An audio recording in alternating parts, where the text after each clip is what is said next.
rough few days, hasn't it? So much has been happening. Paimon didn't think the meetings would go on for so long, but everyone seemed pretty fired up, huh? Paimon thought they'd be at least a little frightened. Well, Fremine was, now that Paimon thinks about it, but everyone else just looked a little surprised. Well... It's hard to say. Paimon doesn't have any experience with this sort of thing. But with you around, Paimon sure will do great. After all, you're the most reliable person in the world, aren't you? Huh? Did you just pour some tea? Paimon didn't notice you doing that at all. Then what's that? Paimon's never seen that cup before. Don't be frightened. I'm just joining you two for tea. I merely refrained from saying anything till now. Who's that voice? But there's no one here. Ah, have you forgotten me already? Wait, you are familiar. You're the voice we heard from the sky in Sumeru. The voice from the sky, I fear that description is wrong.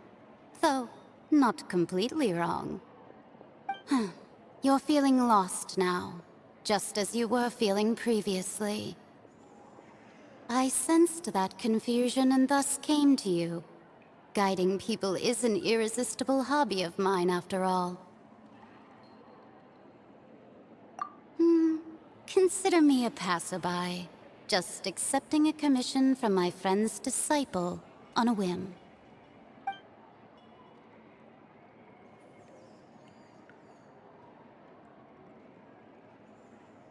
The prophecy. Yes, what has been prophesied will be fulfilled.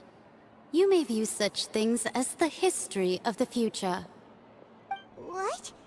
Then is there any way we can stop it? I believe you have witnessed a failed attempt with your own eyes. Can everything in Teyvat so easily be changed? Ah, so you've caught on. Just as prophecies are usually only the future as seen from the perspectives of the gods, could things be happening in hidden corners where the gods' gaze does not fall?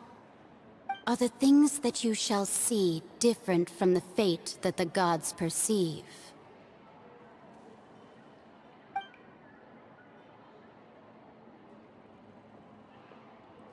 What is she talking about? It all sounds really impressive and important and stuff, but it also sounds kinda scary.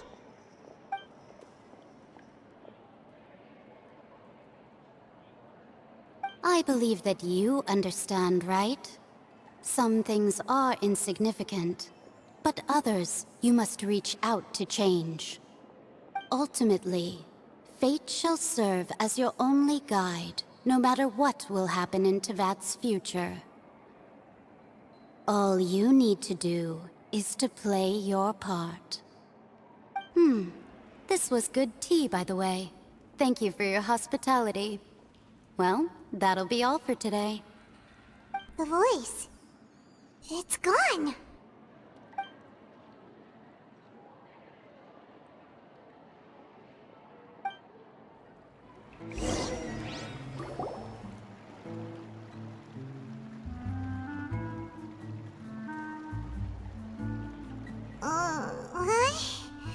I want to hear someone talking.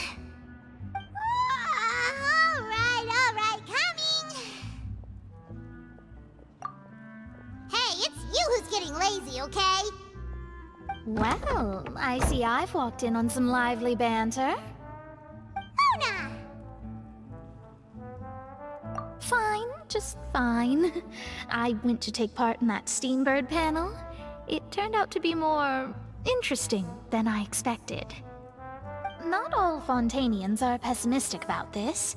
One journalist mentioned that sitting around and waiting for the end to come would be wrong, and that they should make their own rescue preparations. I agreed, so we had a brief chat with her. Did she have pink hair by any chance? Why, yes, it was Charlotte. You remember her, right? That daredevil journalist? I'm in full support of her view. Prophecies are very important, but how can people allow their lives to be commandeered by just a few words? That's right! Paimon's glad to hear something sensible for once. Ah, yes. About what we had discussed before. I did try, but I'm afraid I couldn't reach the old hag. I'll try again tonight, but I wouldn't get your hopes up.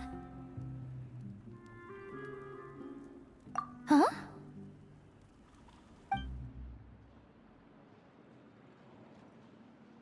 Goodness gracious. Are you serious? She said that even the god's gaze has blind spots. Pretty bold if you ask Paimon. Most people would believe the gods to be all-knowing, right? The Hexen Circle members are certainly anything but ordinary.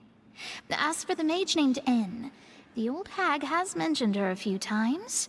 She said that N's sense of direction is incredible, and that she loves guiding those who are lost. But I've never met her, and if she were still alive, she'd be... well, suffice it to say that the hag's at least a few hundred now, and N's been around for longer than that. Whoa, the Hexen Circle sounds like a scary group. But they must really stay in shape to live so long. Their abilities alone are pretty terrifying. If she came to see you personally, then the problem you're facing must truly be of great importance. Well, it's not like Paimon could understand anything she said. Yes, she was quite cryptic, but I suspect she means that there is still a way to turn things around. She didn't say when or what that would be, though, so... perhaps it is something that you cannot know right now.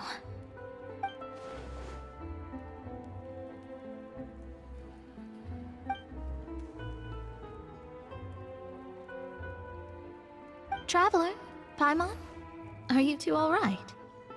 Oh, we're fine. We're just a little down right now. It kind of feels like the end is coming, you know? I see. I feel that same sense of desperation, too. I guess you could consider me someone who has often witnessed fate. So far as I have seen, it cannot be swayed.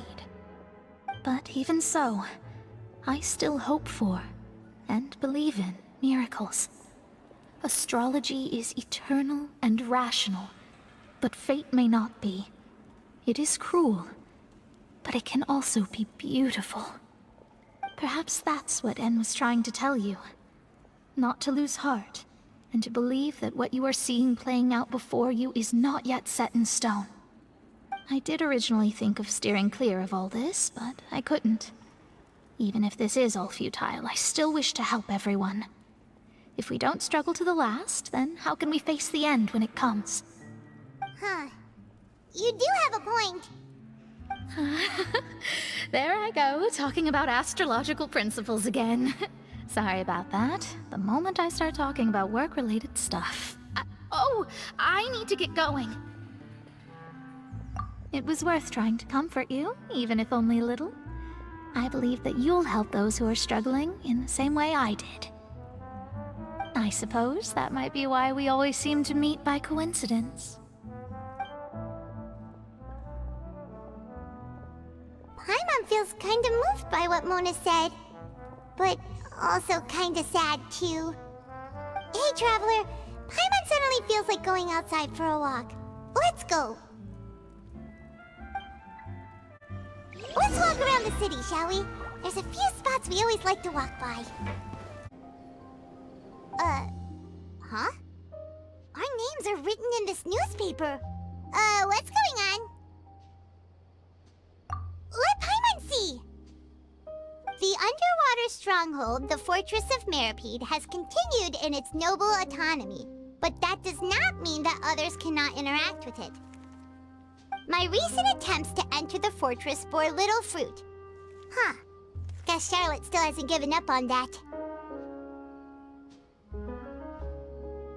Thus, did an Outlander friend become the focus of this report. A blonde adventurer with their white fairy, legends trailing in their wake. It is said that this mysterious traveler once visited the underwater fortress. So while the fortress's interior remains a mystery behind closed doors, do not fear, for the tales of the traveler contain surprises in spades. Journalist Charlotte's biggest scoop yet, the Traveler's Trail, World Walker. Huh. Charlotte took so many awesome photos of us and we never even noticed her. She hasn't been able to get a hold of anything at the fortress, so since we're easier to find, she's using us as the subject matter instead? Ugh, seriously? Well, fine. Those headlines and photos do look cool, so Paimon will forgive her this time.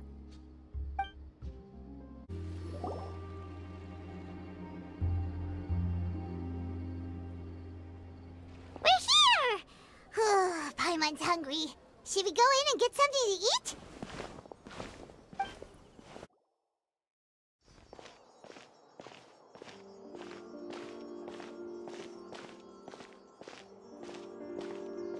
Hey, quick! Look! That's the limited edition only 16 slices a day cake! It was so delicious the last time we tried it! Despite the tense situation we were in, let's give it another go. I'm sure it'll be great. One slice of cake, please. Someone showed up after all. Oh, wait, you're the one from the Palais Mermonia. Oh, are you here to buy cake too? It seems Monsieur Nervalette was right. You really can eat. Wait, did he really say something like that? That's right. Even he has his own preferences when it comes to food. As for me, I love the cake and coffee here. Do you come here often? Usually every day. Every day? It's part of my daily schedule, apart from work. I shall have my cake and coffee. Then what if someone told you one day that this place would be closing soon, and you wouldn't get to eat cake here anymore? What would you think? But why would it close? Well, Paimon doesn't know either, but maybe the waters will rise tomorrow. You know, like in the prophecy. Oh, the prophecy. To be honest, I haven't paid much attention to that. No, still, even if there'd be no more cake tomorrow, that wouldn't keep me from having some today. No, it's the same for eating in general. You might not be able to eat tomorrow, but if you can do so today, then you should carry on. That's what people call living, you know. Huh. Don't be sad. Excuse me, could I have 2 more slices of cake to go? These 2 slices are for you. Sijuin said that this kind of expression you're making is what humans call being sad. Oh, you know Sijuin? I sure do. She was born before me, and she sometimes comes to the surface to teach us things about humans. She said that humans are creatures that are saddened easily, yes, and you can only lift their spirits by feeding them delicious food. So please try the cakes here. I've got something else to do, so I'll be going now. You two try to stay in a good mood after eating, all right? Bye.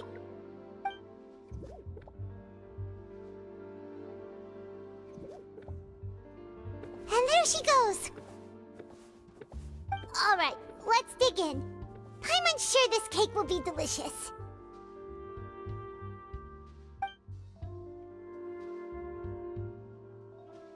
It's more delicious than last time, and the flavor gets even better with a sip of tea.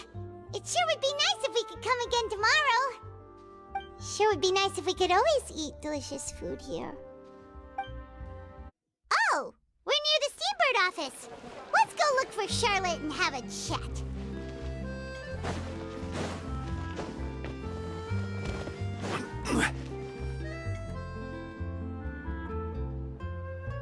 Wow! If it isn't the Traveler and Paimon! Oh, have seen the article I wrote about you? Ha! You've got some nerve! You just used us to make some quick mora! Oh, you needn't worry about that. I heard that you were in Poisson some time back, so I sent you a letter to discuss just that. It appears you didn't receive it, though. It's all right, though. I've set aside the amount intended for you. I've even set the table with some food. Really? Oh, you're the best! You're almost a little too easy to win over, Paimon. If I were a journalist with ulterior motives, you'd be in trouble now, you know. Oh, Paimon knows you're not like that. Still, what brings you here all of a sudden? Were you looking for me? When Mona mentioned you, we thought of coming to see you at work. I see! It seems you've already bumped into Mona here in Fontaine. So she mentioned me? What did she say? She said that you're a real daredevil of a journalist. Nice. In which case, can this daredevil journalist dare to request an exclusive interview with the legendary traveler and Paimon? Huh? So your article in the paper today doesn't count? Oh, of course it doesn't. That was more like live photography. What I'd like to do is dive deeper and ask you to talk about the things you've seen and experienced. Yeah, are we even qualified enough? Why not? If I say you're worth an interview, then you're worth it. But not right now, of course. I'll need a few days to prepare. Oh, in that case, we'll just chat when you have the time then? Oh, so that's a yes? Ooh, splendid! I'll tell the editor-in-chief immediately. I'll have to apply for lighting, a venue, some props, and... Whew, so much to get done now. Talk to you later. Wait, Charlotte, Paimon's still got a question for you. And what's that? If, just for example, Fontaine were to be flooded tomorrow, what would you do today? Huh, that's the prophecy you're talking about, isn't it? I mean, I do hear about it often, but I've never once thought that the day could be tomorrow. If you're seriously asking, then I might try and think of a way to leave Fontaine. Oh, but I'm still a journalist first and foremost. That means I have a duty to be reporting from the scene. And secondly, I wouldn't forsake my homeland that easily. From what I've seen, most people don't know what they'd do should the worst come to pass. In truth, it might be better just to behave like normal rather than worry over such an end. So in all likelihood, I'd probably still be prepping at the office for that interview of ours. I know what you're thinking. That sounds a bit sad, but I've always believed that it's best to do what you enjoy. Just think about it. If this nation really were to be suddenly destroyed tomorrow, but I still successfully finish an exclusive interview with a truly unique person, then the story I would wind up writing would truly be timeless. And then do you know what I'd do? Well, I'd write that story, send it for printing, and use messenger pigeons to get copies out to the various nations as soon as possible. I'm not a dreamer, nor am I a workaholic, but I do love my job, and I'd be proud of leaving such an article behind. I guess you could say that I was born to be a journalist. But anyway, that's my answer. And on that note, I'll get back to my preparations. That's so nice. All of a sudden, Paimon actually kinda envies her. Anyway, let's go and take a look at the sea, shall we? The sea breeze and scenery can be a pretty soothing combo, huh?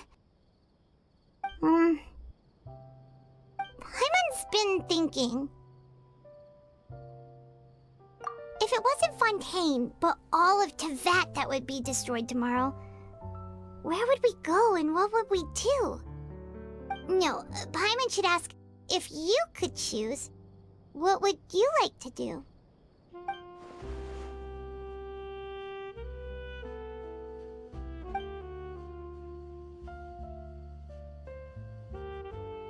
We've always been moving to the next destination, so we haven't spent much time thinking about these kinds of things. We didn't have to either, with us always being on the road and whatnot. You mean, still traveling? Huh. Wait, isn't that what we've always been doing?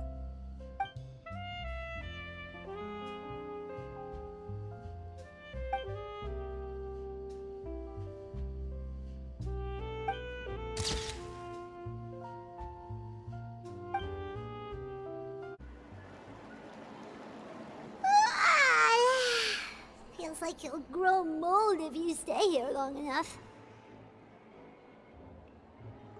But it's still better than the Fortress of Mirapede, that's for sure. It's not only damp there, but salty too. Ah, so the two of you are still here. Wonderful. Oh, you're from the Palais Mermonia, aren't you? Yes, I'm Isadora. Monsieur Nervillat sent me to look for you two before. I heard that afterward you went to the Fortress of Meropide. Not at all. I'm well aware that you're friends of his. Actually, I'm here to pass along a message from him. Yes, inside the Opera House. The Maréchaussée Phantom has declared the incident a small-scale riot. A riot? Well, that said, I don't personally think it was that serious. Lady Farina was watching a performance at the Opera House, and while she was resting during an intermission, some other audience members suddenly started harassing her, loudly accusing her of doing nothing about the prophecy crisis. And before she could respond, others started to join in. The crowd continued to grow, and protests against the Hydro Archon started to break out. So people have started to put the blame on Farina. Guess they finally found an outlet for the pressure they've been under due to the prophecy. I agree. People will naturally rely on gods, as is customary. But the moment people feel threatened, gods are also the first to be blamed. So what happened after that? Is Farina okay? Seeing that the situation was spiraling out of control and that further argument was pointless, she claimed that she'd gotten tired of this and left in a hurry. The Maréchaussée Phantom had their hands full maintaining order and did not catch where Lady Farina had gone. Only when things had stabilized did we realize that she had gone missing. So, you mean she's still missing? That's right. The Maréchaussée has dispatched many people to search for her, but we don't have any leads yet. That said, I don't think there's much to worry about. She is a god after all. Even if she were to fall into the hands of rioters, what could ordinary people do to her? Good. Monsieur Nervillat sent me to tell you about the situation, but he didn't say anything else. Don't worry, this is more than enough to go on. Thanks for keeping us informed. Ah, is that so? Well, all right then. In that case, you two take care. I'll be heading back to the Palais now.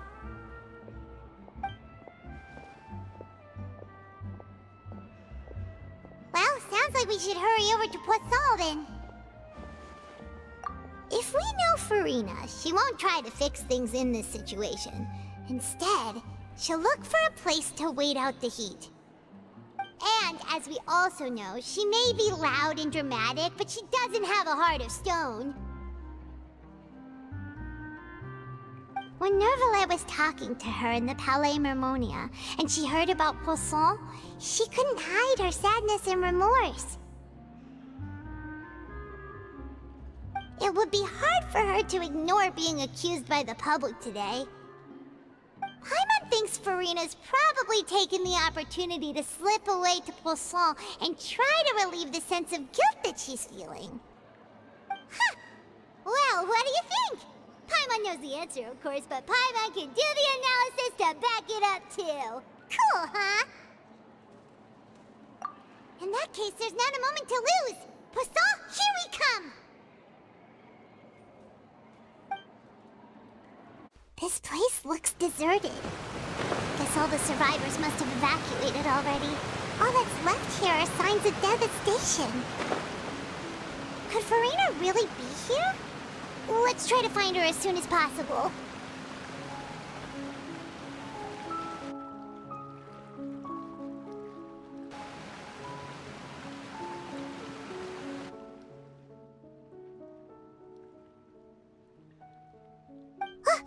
That's Farina, right over there. She really is here all on her own.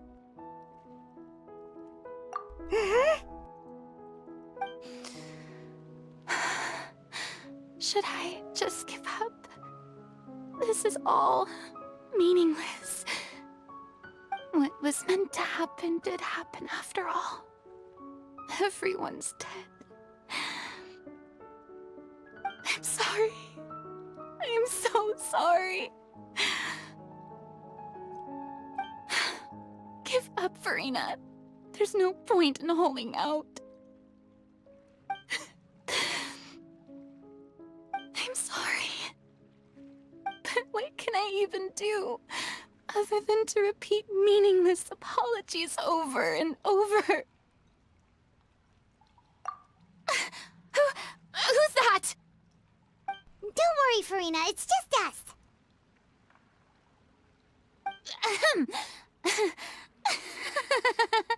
So it is you, blonde traveler from another land. Why, I almost thought you were someone from that mob of my ignorant subjects, come to kneel and beg for my forgiveness. Farina, you were crying just now, weren't you? The tear stains on your face are obvious. What do you mean, tear stains? Oh, I remember. The show at the Opera House earlier this morning was so moving. I'm still trying to process it. Who did that uncivilized rabble think they were, disturbing my enjoyment of the arts? They even dare to tout their Archon. I must teach them a lesson. I can just imagine their twisted and frustrated faces once they realize that I'm nowhere to be found. Oh, and I'm sure Nouvellette and those people from the Maréchaussée Phantom are freaking out right next to them, too.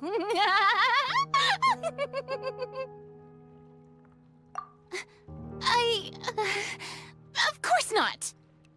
Hey, there she is! The Hydro Archon's over there! Quick, after her!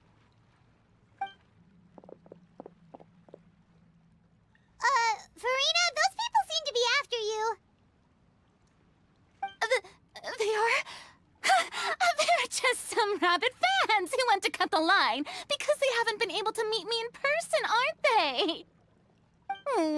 That's against the rules. I can't let them get their way. Farina just ran off! Quick, we have to catch up with her!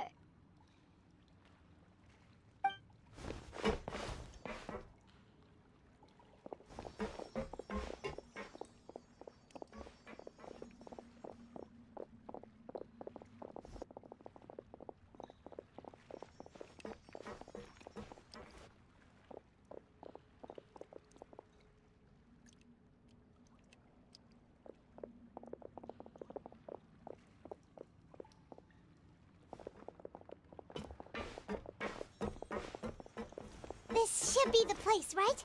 Hey, Farina! There's a good hiding spot over here. Quick, come to Paimon before the rest of them catch up to you. What is this place? Hurry, they're almost here. Fine. I suppose haste is warranted. Lead the way.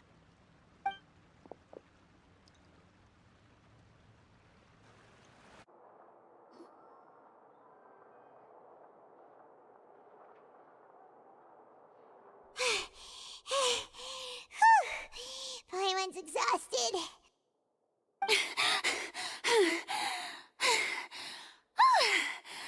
I'm so tired.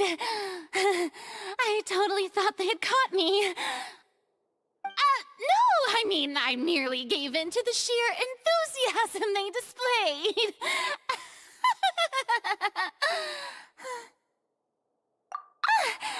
You're right. Yep, that's a good girl.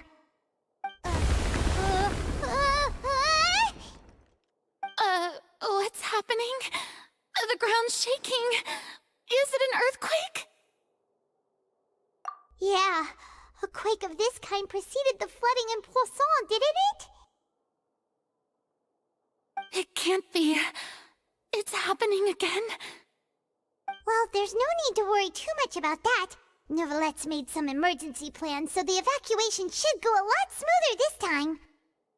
Yeah, I hope you're right. But the people of Poisson, they've already...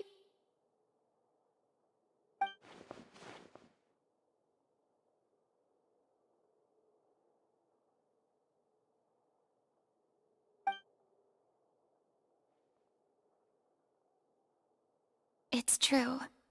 I've been investigating the prophecy for hundreds of years. I once had informants all over Tevat, searching for clues and feeding information back to me. I've tried all kinds of ways too to hold back the sea. Anything to keep the coastline from advancing. But all my efforts proved to be futile in the end. Really, the truth has been clear to me for a very long time. We cannot make an enemy of the divine. No matter what we do, the will of the heavenly principles will have its way, and the prophecy shall be fulfilled. Give up. I do love the sound of that phrase. It would mean finally coming to terms with fate, but also for me to finally be free. Indeed, I've thought about giving up so many times, especially after we almost lost Poisson. Fate is really unreasonable, isn't it? It has no heart and obeys no rules. The prophecy has only just started to come true, and so many people have already lost their lives.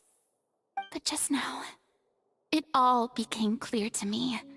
I still don't have the right to come to terms with fate on behalf of everyone else. As long as the final moment hasn't come, it's still not too late. Don't worry. I will keep hope alive for everyone until the very end. Well, that's enough for now. I got the impulse to play the stricken maiden, but honestly, considering my rank and station, that wasn't a good fit at all. Don't take any of what I just said seriously. How could I possibly let Fontaine fall to the whims of trivial prophecy? Come on! Paimon could have sworn you were actually being honest just now.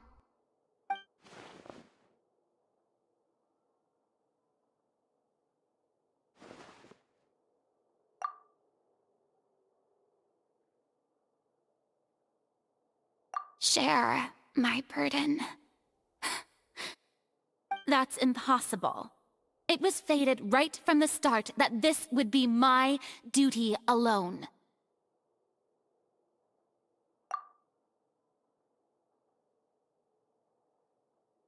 A witness.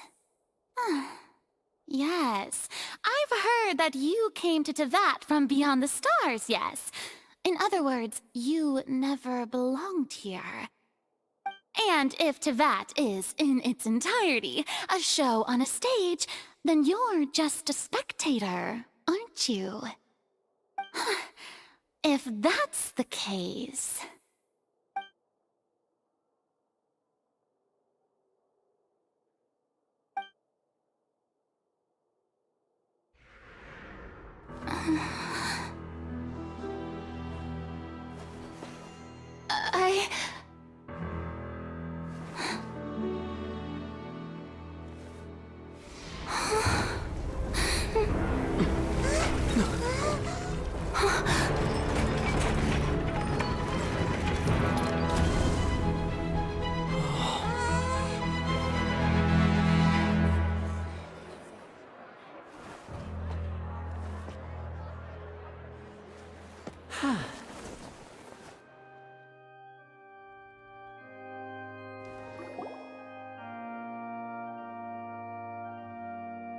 Ladies and gentlemen, this concludes my opening performance.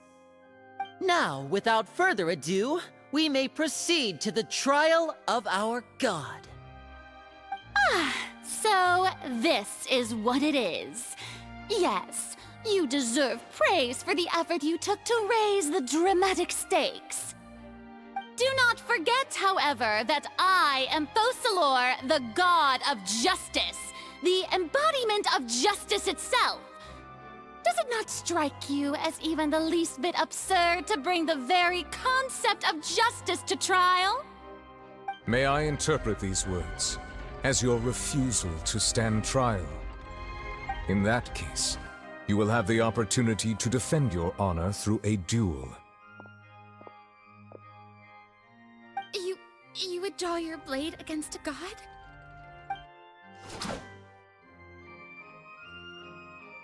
I see. It seems like you have made up your mind.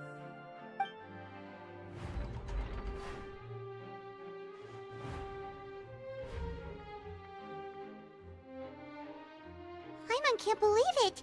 She just surrendered. What the heck is going on? Did I just see an Archon surrender to a human? Wow, how utterly humiliating. Lady Farina, what is the meaning of this? Shh. It would seem that there has been a misunderstanding.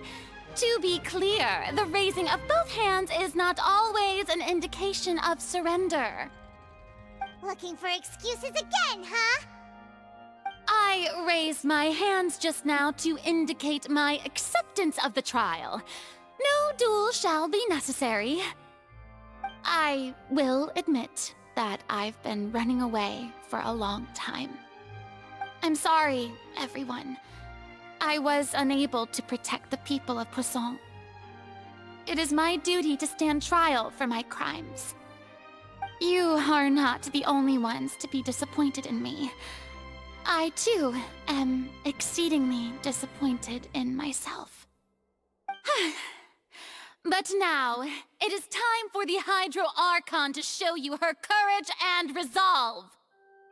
I, Farina, will use this trial to show the world the true meaning of justice! This time, I will protect you. Applaud and rejoice! One of the most outrageous and fantastical arcs known to the opera epiclese is now unfolding before your eyes. Mark my words, this shall be one of the most exhilarating and brilliant shows ever to grace the stage of Fontaine!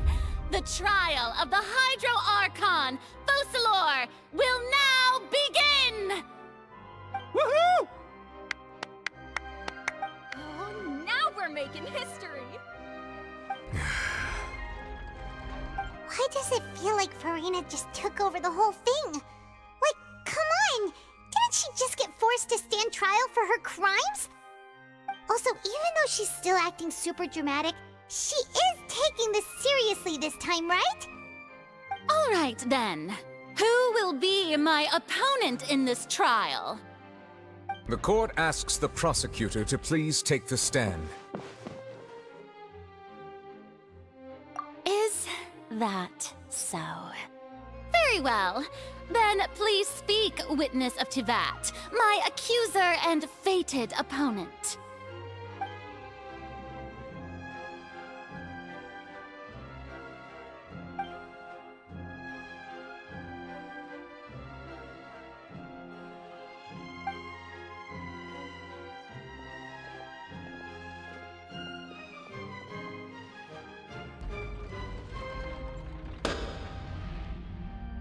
Also, please allow me to ask, as a final question before the trial begins.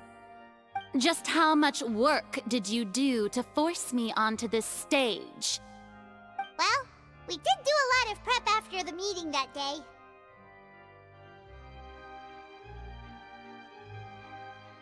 I can go over the tasks assigned to the Spina di Rosula, since they were rather straightforward and easy. Navia, the president of the Spina di Rosula. Most of the people who participated in the disturbance this morning were my subordinates. they changed into plain clothes and came to the opera house as regular audience members, waiting for the perfect opportunity to incite insurrection against you. The people's resentment against their Archon has been building as more and more of the prophecy is fulfilled. A spark was all we needed to turn smoldering anger into a flame. Moreover, according to our understanding and analysis of you, when something like that occurred, you would likely flee the scene and head to Poisson by yourself. So, we arranged for a second group to lie in wait there. So, you mean... the ones who scoured the settlement for me were also from the Spina? And their goal was to force you to step into the giant magic box so you may personally participate in the greatest magic performance in all of Fontanian history. That's right. That house was a magic box, rather than someone's residence. As the super ultimate version of the setup that I used when I first performed at the Opera Epiclese, the volume of the box was increased by a whole order of magnitude, and the distance it traversed was the entire gap between Poisson and Araneas. Its cargo, of course, was an Archon instead of a human. My thanks, Farina. Without your help, we could never have pulled off such an extraordinary performance. You're welcome? Of course, this performance was only made possible with Father's support. The House of the Hearth spent a massive amount of labor in Mora to pull this off. We had to select a location, construct the giant magic box, dig a tunnel, and open up a path through the water. It was a lot of work for all of us. So, in other words, the earthquake that we felt within the giant magic box was just a normal tremor from the transportation of the whole house? That's right. It wasn't a sign of another disaster to come. Then, I can guess Nervilette and Cloran's parts. You gathered a crowd, prepared a stage, and made sure that the champion duelist would be immediately ready for a fight. Also that as soon as I appeared on the stage, the trial may commence without a hitch. Am I right? Yes, that is correct. Well, Clorand, I must commend you for your courage. Only the most outstanding champion duelist in all of Fontaine would accept a duel with an Archon without flinching. Thank you. As for you, Traveler, I suppose your role was to keep me distracted with conversation once you found me in Poisson. You'd make sure that I didn't notice anything amiss before revealing yourself as my prosecutor once we'd arrived onto the stage. Oh?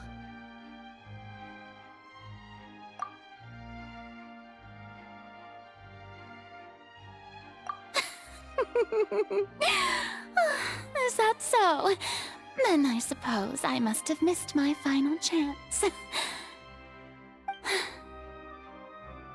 It's fine. It matters not. What's done is done. The stage is already set, so there's no reason to disappoint the audience. Let's see this trial through to the very end.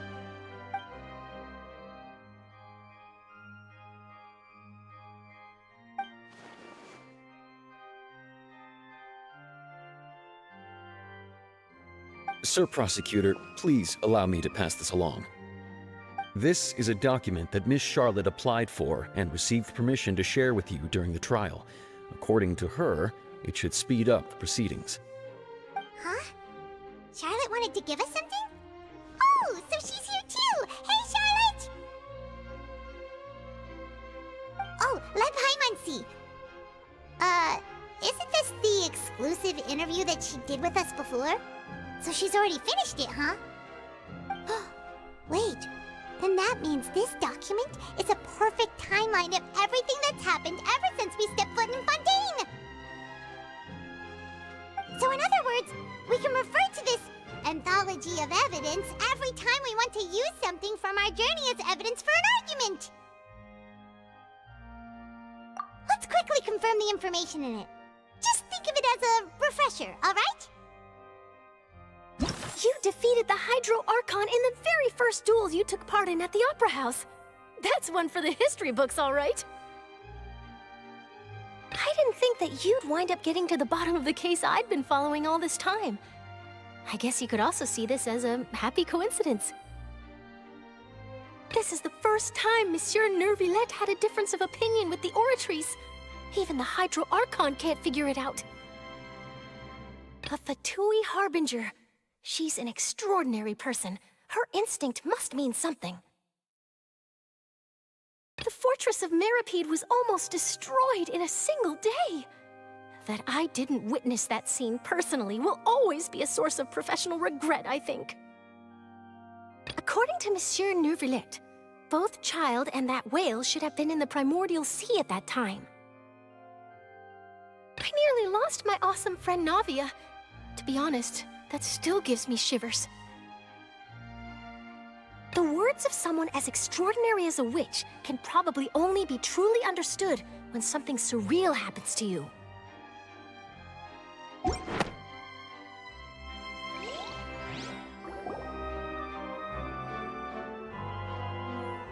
The prosecution and the defense are both in position. The trial shall now begin. Oh, come on, Neuvillette. There's no need to repeat all the unimportant legalese. Just fast forward to the part where the prosecution lays out my offenses. As the defendant and the lead actress of this performance, I still haven't even been informed of my supposed guilt in all of this. Of course, it is only natural for humans to struggle to understand the actions of a god. However, you will need more than that to convict me of a crime. That's true, but my charge here is unrelated to your conduct as an Archon. Instead, I would like to charge you as a fraud who's never been the Archon in the first place. Wait, what was that? Lady Farina's a fraud? Hey, I came here thinking that we were going to try the Hydro Archon for forsaking her duty, but did I hear that right? She's not our Archon at all? Charge accepted. Lady Farina, do you plead guilty to the charge?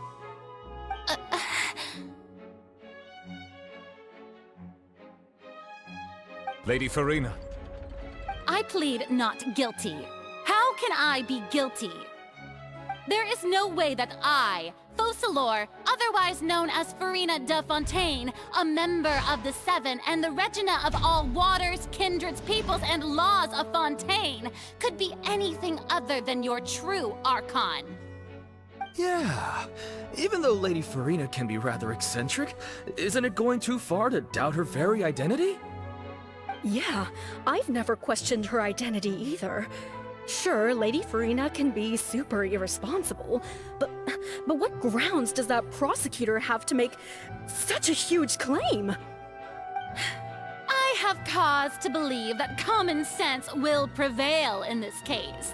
Many of the members of the audience have known me as the Hydro Archon ever since they were born. There would be no fooling their memory. See? Even the Oratrice has decided to show me its favor. Are you sure you want to commit to a charge that will never be upheld? If you wish to drop the case, I can promise you as the God of Justice that you will not have to face trial for making a false accusation. We will treat everything that's happened as a dramatic spectacle and move on with our lives. What do you say to that? Huh. An argument with near impossible odds, huh? We have to not only refute Farina's claims, but also overturn the long-held beliefs of the people. Well, I tried to give you the chance to surrender. If you must persist, then let me ask. If you believe I'm not the Archon, then what manner of being do you think I am? And if I was not the Archon, then how did I manage to live for over 500 years?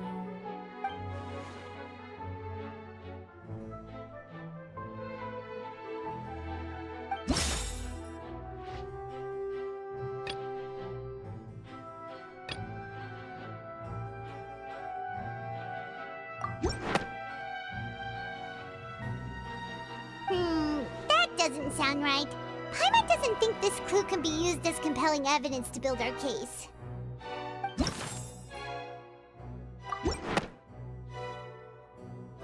First of all, you may be a member of another long-lived race, which would allow you to naturally possess an extended lifespan. And second of all, even if that wasn't the case, there could be other ways to extend your life. Who gave you that idea? Was it the knave? You'd sink so low as to use a harbinger's words against me.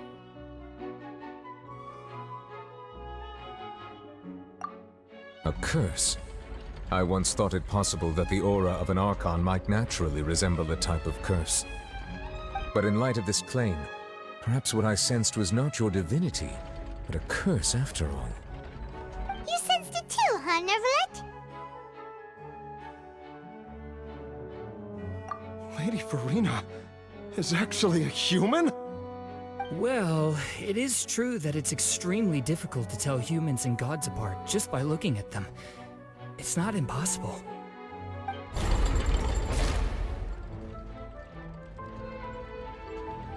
Well, don't start celebrating too early now. Even if I have been carrying a curse like you said, how does that prove that I am merely a human being? Besides, everyone knows that the main difference between a human and a god is the possession of authority. Gods can do what humans cannot. That's why they're worshipped as gods. For centuries, manifestations of my authority have served the nation of Fontaine. One need only to turn their eyes towards the Oratrice Mécanique d'Analyse Cardinal in this very opera house, or consider the endemnitium that is used in every aspect of life.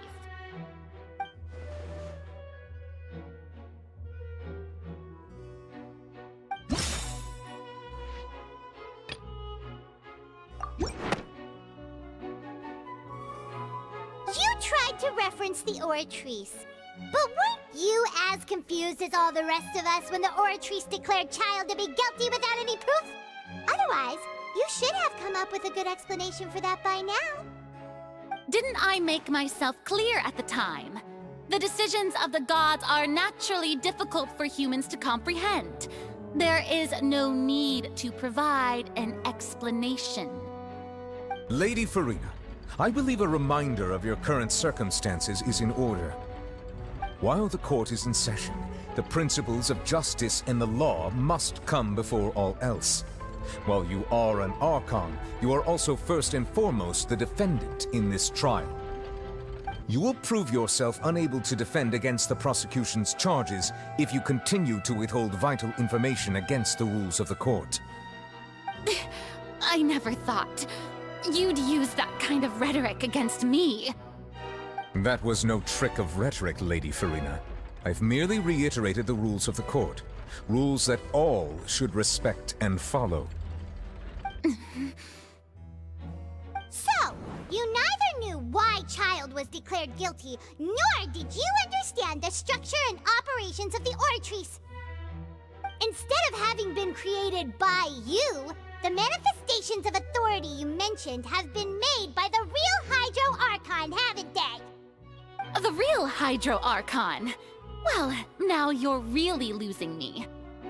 It is true that I did not know why the Oratrice gave out a guilty verdict that day. But the Oratrice handed out that verdict unilaterally, and it has been operating independently ever since it was first created. You can't argue that just because a divine creation is flawed, that the god behind it must also be no god at all. She's still throwing out all kinds of excuses. Seems like she's confident that we won't be able to produce proof that she has no power over the Oratrice.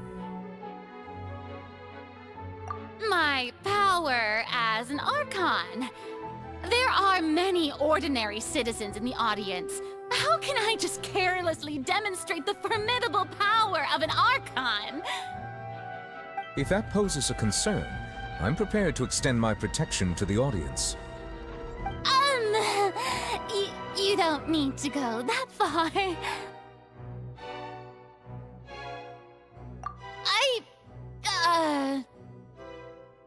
Aren't you the Hydro Archon? Or is it that you can't even wield the power of Hydro, much less the authority of a god? Indemnitium! Yes! It's all because of Indemnitium! All Archons derive their power from the faith of the people, and I've converted the people's faith in justice into Indemnitium! Thus did I give up all of my divine power to provide everyone with energy for their daily lives. Have you ever seen a more magnanimous god? Isn't that a huge stretch? Yeah, no matter how generous an Archon can be, how could they give up all their power? Can a god with no power even still be called a god?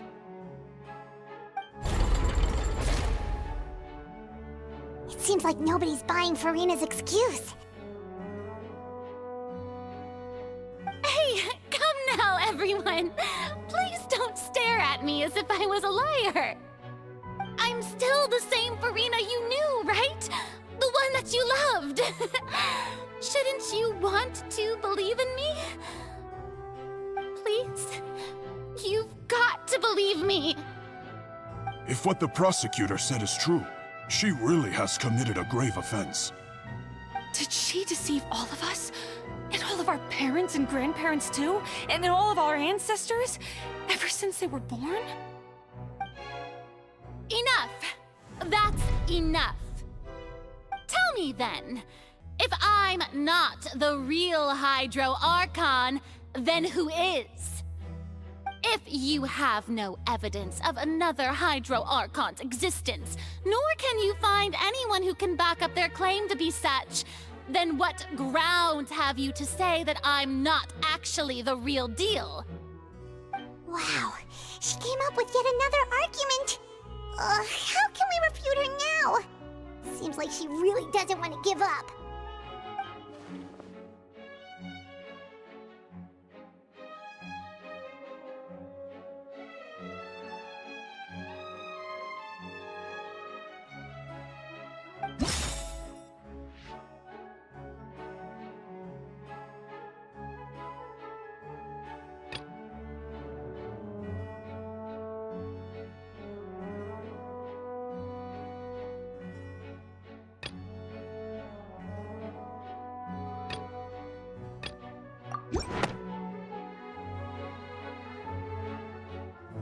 It has been established that all Fontanians can dissolve in water from the primordial sea. And that means... Since you insist on claiming to be a god and not a human, then there's a method that you can use right here and now to eliminate all suspicions of you being the latter.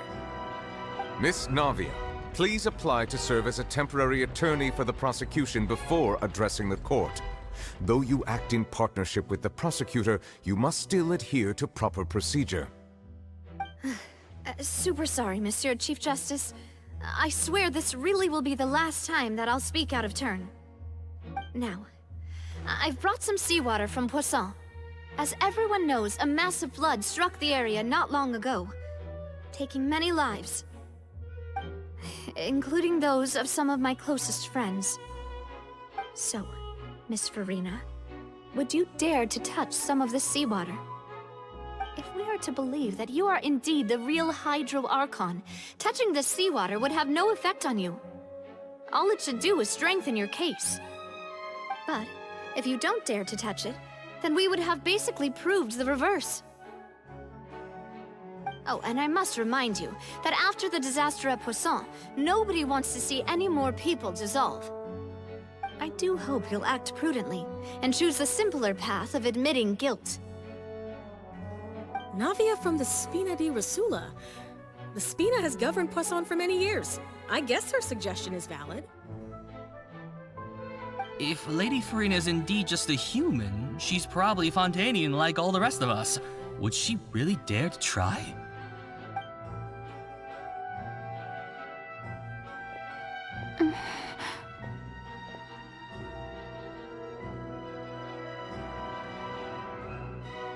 Lady Farina, this test has been unilaterally proposed by the prosecution. As it falls outside the realm of standard court proceedings, you possess the right to decline participation.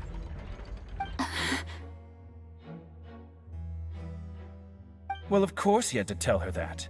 But refusing to participate is basically the same as a confession of guilt. She's just staring at the water without saying a single word. It really does seem like she's quite terrified of it. That could only mean... What's going on? Is she really planning to...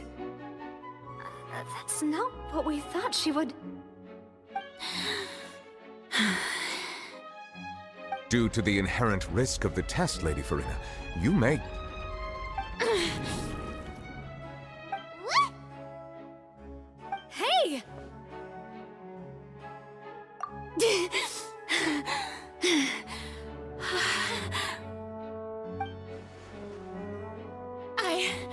I'm fine!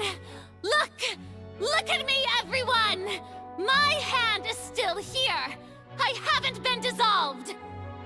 Will you believe me now? I really am your Archon!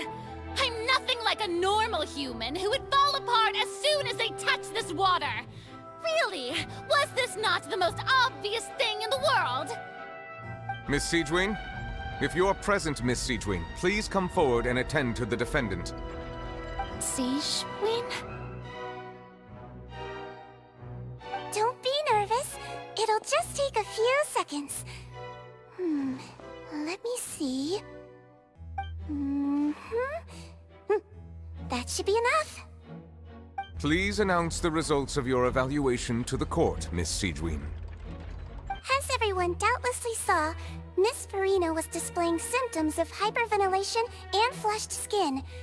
These indicate that she was experiencing the adverse effects of exposure to primordial seawater.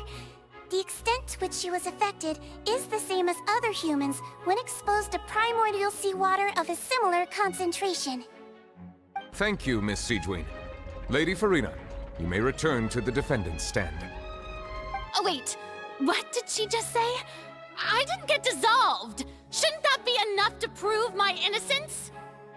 Well, considering your tendency to run from your problems, we did originally prepare a direct sample of the seawater around Poisson. However, after extensive discussion, we exchanged it for a sample that is not concentrated enough to dissolve an actual human. After all, on the off chance that something entirely unexpected might occur, we don't want anyone else to lose their life to the sea. Yeah, so out of regard for Farina's life, you secured a low-concentration sample and asked the head nurse to serve as an expert witness. It's a great thing that the direct sample wasn't actually used. Farina could have... I can't believe... you...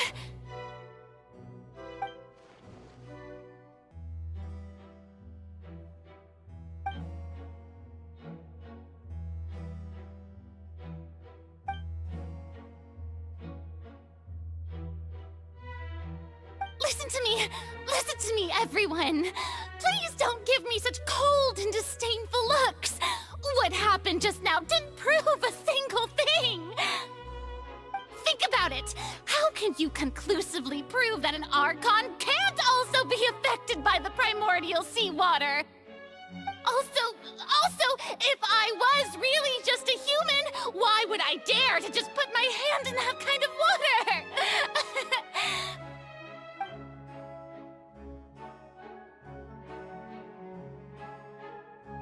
Please, everyone, anyone, just listen to me!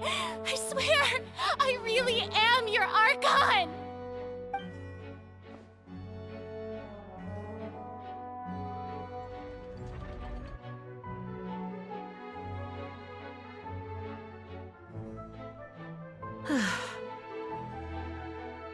I don't think anything she says at this point will sway anyone.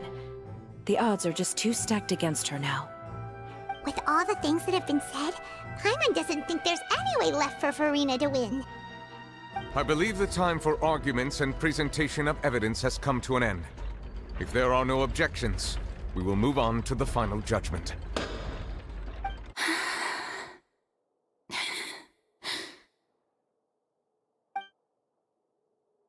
I don't think anything she says at this point will sway anyone who's too stacked against her now.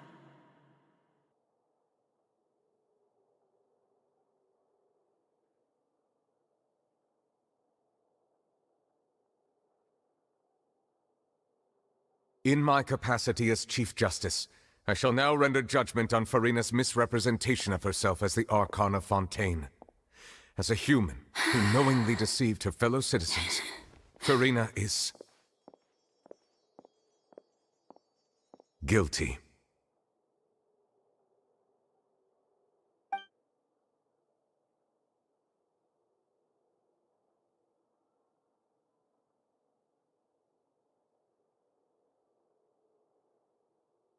We shall now turn to the Oratrice Mécanique d'Analyse Cardinale to render the final verdict on the charges.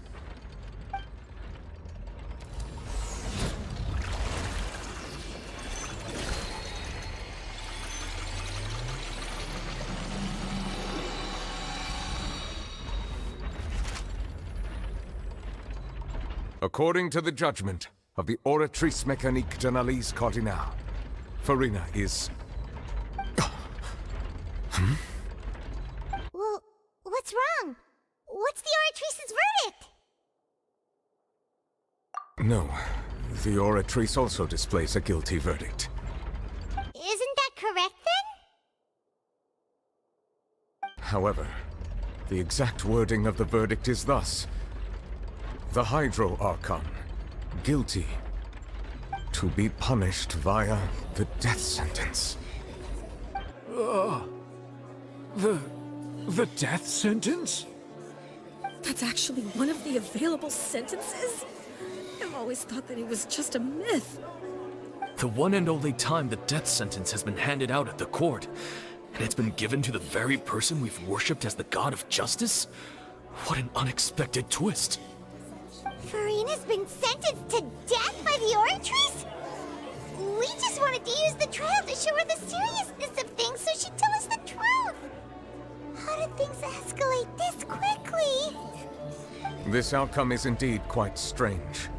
According to Fontaine's current definitions of justice, as well as its recommendations for criminal sentences, is this sentence really appropriate for the crimes that have been committed? Yeah! Even Fauché wasn't sentenced to death by the Oratrice. You know, the real evil mastermind behind the serial disappearances case. Indeed. Not only is Farina's sentence overly excessive, the very point of our trial today was also to prove that Farina has never been the Hydro Archon in the first place. But now, the Oratrice seems to have deliberately invoked the title of the Hydro Archon. What does this mean?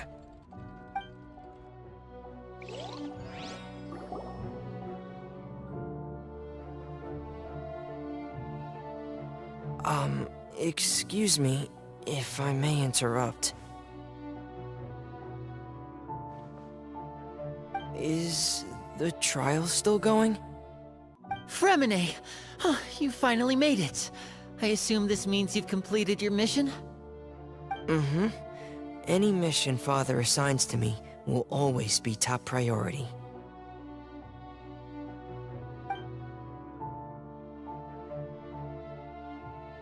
Is that the first prophecy slate? Huh. So the knave privately arranged for Fremine to try and find the missing slate. I looked everywhere and finally found it at the bottom of the sea. It took me a long time to get around some dangerous stretches of water. But has the trial already concluded? Then, doesn't that mean I've come too late? Oh no. Father will be disappointed in me. Thank you for your hard work, Mr. Fremine. Please allow me to review the record left on the slate. Traveler, I believe that you have already seen the other existing slates, and would like you to come here and confirm their contents.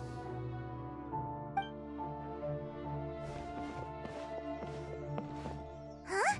So what do you see? What is it?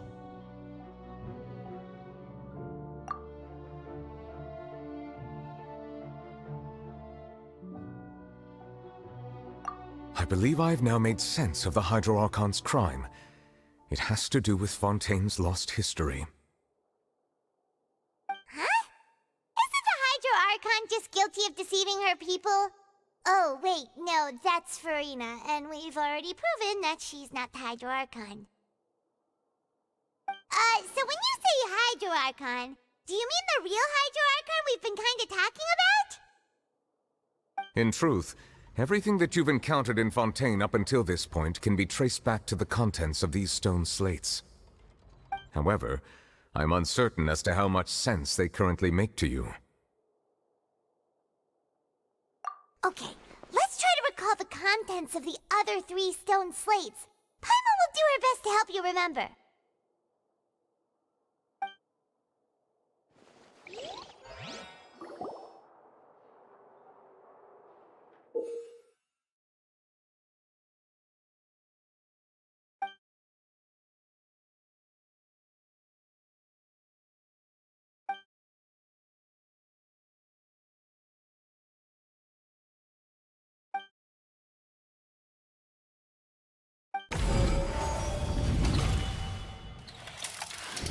The first stone slate describes what you just said.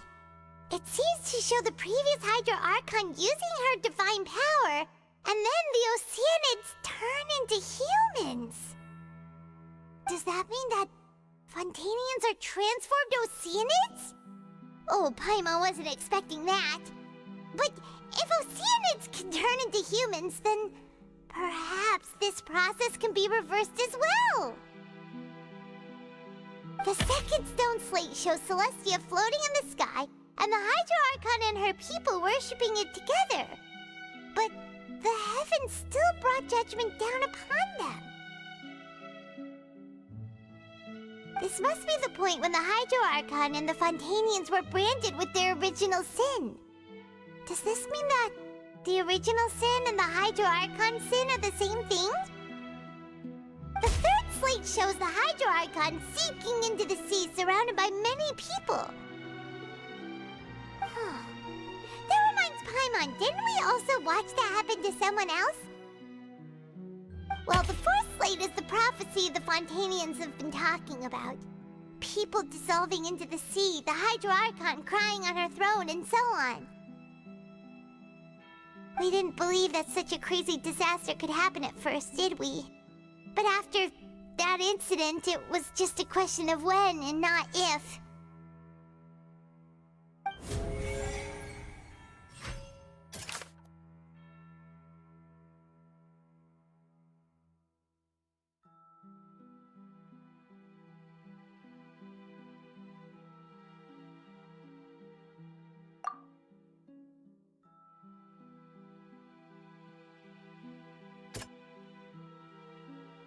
That doesn't sound quite right.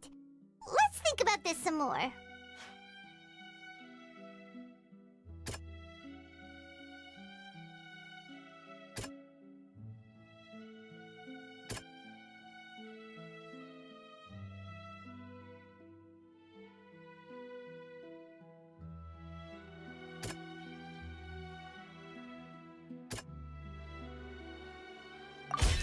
We know from the case of the serial disappearances of young women that Fontanians can be dissolved in primordial seawater. And the first stone slate tells us that long ago, the Hydro Archon used her power to turn Oceanids into humans. This might be the reason that Fontanians can dissolve.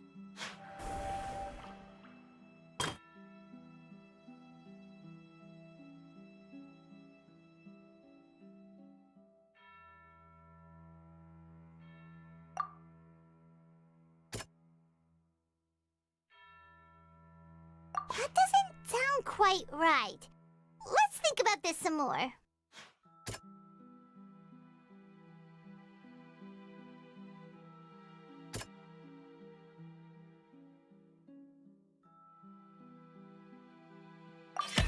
Perhaps what is about to take place has all happened before. The true sin of the Hydro Archon that Nervalet mentioned, and the original sin cast down on the people of Fontaine by Celestia, as recorded on the stone slates.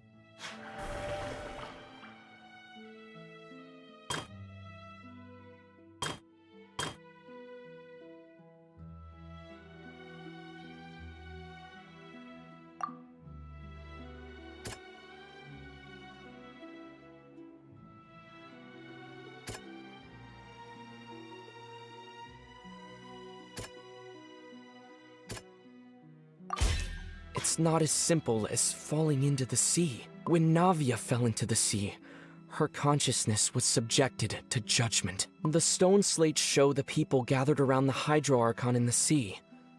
Could that be alluding to the same thing?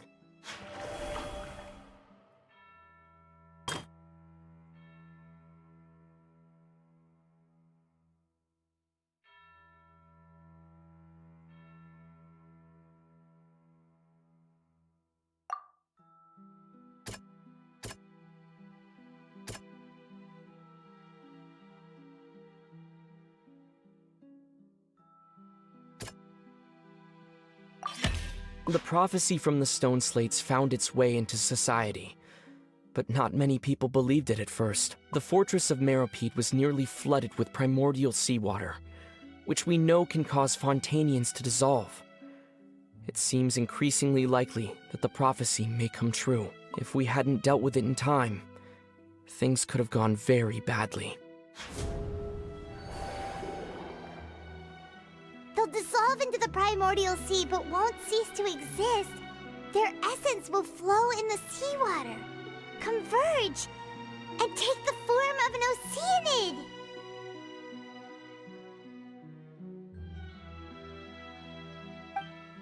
The Hydro Archon was sentenced to death in court, shocking everyone present. Perhaps this means that her sin was actually Fontaine's original sin. Navia fell into the water inside those ruins, and she nearly dissolved. She was surrounded by the people of Poisson in a court within her consciousness, and was forced to take part in a trial meant to make her stay. The eruption of the primordial sea at the fortress of Meropide was the surest sign that the prophecy was about to come to pass no matter what. The prophecy's contents can all be verified by recent events. If we combine what we know together, loads of truths should come to light.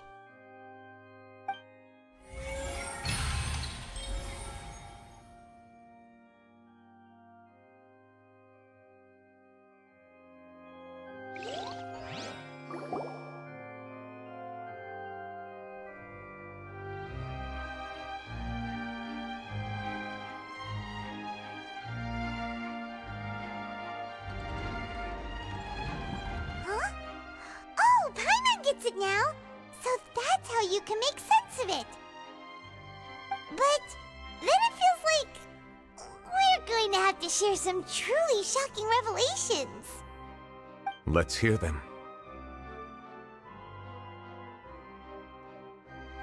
Incredible! Linny, did you hear that? We're not real humans. All Fontanians were originally created by the late previous Hydro Archon, with Oceanids as their basis. The evidence for that can be found in how only Fontanians could dissolve in primordial seawater, and how all the girls Vacher dissolved were also turned into Oceanids. Oh, and according to Navia, when she was about to get dissolved, she also saw everyone gathered around for a trial. All of them in the shape of Oceanids. Indeed. Yeah, and it follows from the content of the first slate that she probably angered Celestia by creating humans without prior permission. That could also explain why the Oratrice judged the Hydro Archon to be guilty. It's to account for that ancient sin. The Hydro Archon's true sin was creating us? And yet, after many hundreds of years, the Hydro Archon's creations have turned around to try to judge the Archon within the Opera Epiclese. The twists of history are often the most unexpected of all. Yeah, isn't the image here just like when Navia fell into the sea? So wouldn't it be trying to show the image of the Hydro Archon also falling into the sea once the prophecy has been fulfilled in the fourth slate?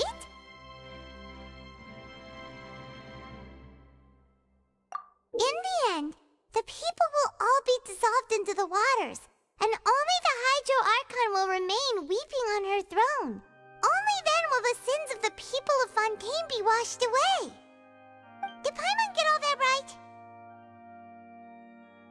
You've made some keen deductions. I must say, given how much you still don't know, it is impressive that you've already managed to connect so many pieces of the truth. However, while you were able to decode all the information on the slates, they've also been etched with an additional layer of hidden information using a different power source. When we were at the ruins, I tried to decipher the hidden information recorded in the slates. But since we only had 3 slates at the time, I was unable to come to a full conclusion. Now that the slate collection is complete, I shall make another attempt to decipher the narrative recorded within. If everything goes well, we should finally be informed of the unadulterated truth.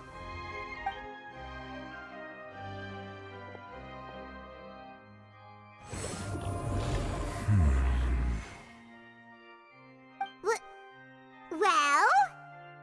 Did you get it? I believe I should share this truth not only with you, but with all the people of Fontaine as well. I will try to briefly summarize it for you.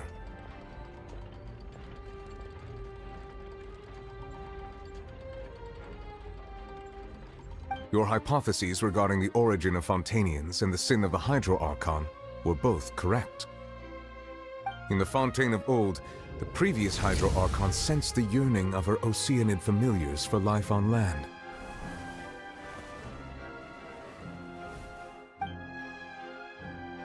The Oceanids were enamored with the beauty and romanticism of human beings, and wishing to have those experiences for themselves, expressed to the Hydro Archon their desire to become of a similar kind.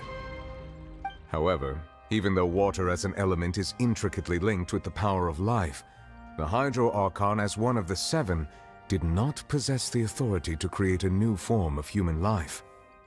Not one to give in, she eventually found a way to create permanent humanoid bodies for her familiars by appropriating the power of this planet's primordial sea. She poured primordial seawater into the Oceanids' blood vessels, creating humanoid mimics in the process. But if Fontainians were to ever come into direct contact with water from the primordial sea, the power within their bodies would escape these artificial restraints and return to the sea. As a result, their forms would collapse, and they would be reverted to their original forms as Oceanids. Of course, the Hydro Archon never received permission from the heavenly principles to create a new human race. And thus, the Hydro Archon and all of her creations came to shoulder the original sin of appropriating the power of the primordial sea. That is the true history of how the people of Fontaine first came into being. So we were all Oceanids before we turned into human beings? That's way too much information for me. I think I'm just going to pretend that I never heard a single thing. Wait, but if that's the truth, we can't let the Hydro Archon be sentenced to death.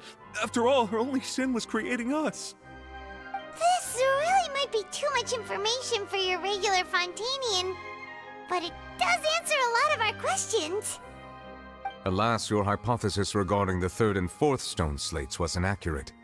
The slates' respective positions are, in fact, correct. A key point of the visual on the 3rd slate is how all the individuals depicted in the water are humans rather than Oceanids. They have not been dissolved, which implies that the water depicted in this slate is not water from the primordial sea. The nation of Fontaine is the nation of Hydro, as well as the nation of trials and justice. Instead of being the literal element, the water in the scene symbolizes judgment and justice. You may also recall Navia's experience. When she fell into the sea, her consciousness was surrounded by that of many others who intended to hold a trial to determine her fate. Therefore, the meaning of the 3rd slate is that the people of Fontaine shall try the Hydro Archon at the court of justice. Yes, it refers to our present situation. I think I'm following now. So, what you're saying is, even though we decided to put on this trial to avoid fulfilling the prophecy, in truth, everything we've done has happened exactly as the prophecy foretold. So now, it seems, we're the ones making sure it comes true. What should we do? Huh. No matter what, the prophecy will be fulfilled.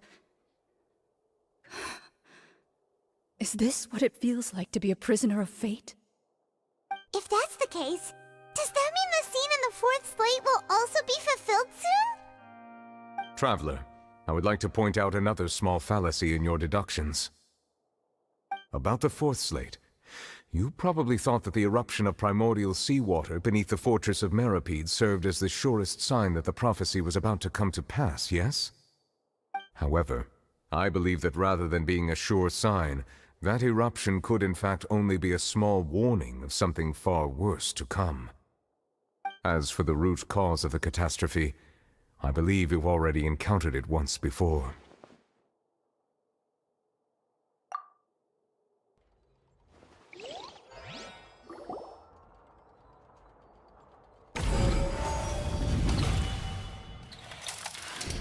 This eruption was just a small warning of the things to come. We must find the root cause of the disaster.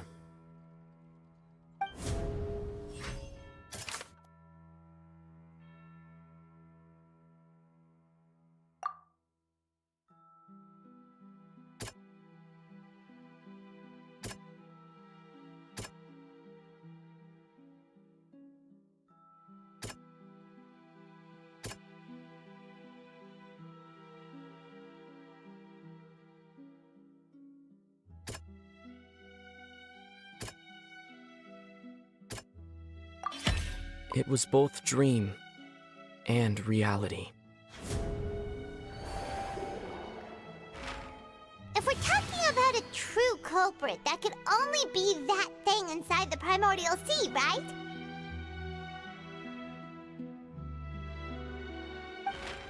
The truth, the original sin, the trial, and the root cause of the disaster.